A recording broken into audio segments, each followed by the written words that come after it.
Welcome to the Learning Pines YouTube. We hope this video helps. In this video, I will explain how to make Gordon Ramsay's tomato sauce. First, let's talk about the essential ingredients.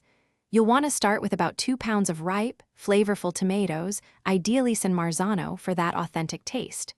Don't forget your aromatics, a few cloves of garlic, 1 small onion, and a generous bunch of fresh basil.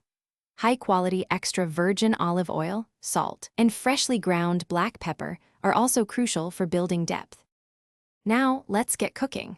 Begin by finely chopping 1 small onion and 2 to 3 cloves of garlic.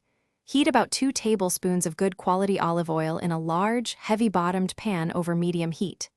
Add the chopped onion and sauté until it becomes soft and translucent, which usually takes about 5 to 7 minutes. Then, add the minced garlic and cook for just 1 minute more, being careful not to burn it. Next, it's time to build that rich tomato flavor. Add your 2 pounds of crushed or diced tomatoes to the pan with the aromatics. If using whole tomatoes, crush them by hand for a rustic texture. Stir in a generous handful of fresh basil leaves, either torn or roughly chopped. Season the sauce generously with salt and freshly ground black pepper. Bring the sauce to a gentle simmer, then reduce the heat. Allow the sauce to simmer gently for at least 30 minutes or even up to 1 hour, stirring occasionally. This slow cooking process allows the flavors to meld beautifully.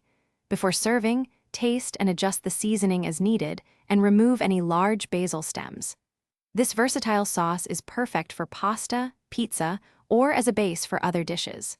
For more great deals and that amazing sock link, check the description below. Enjoy your homemade Gordon Ramsay-style tomato sauce. Thanks for watching. Consider subscribing if we helped you.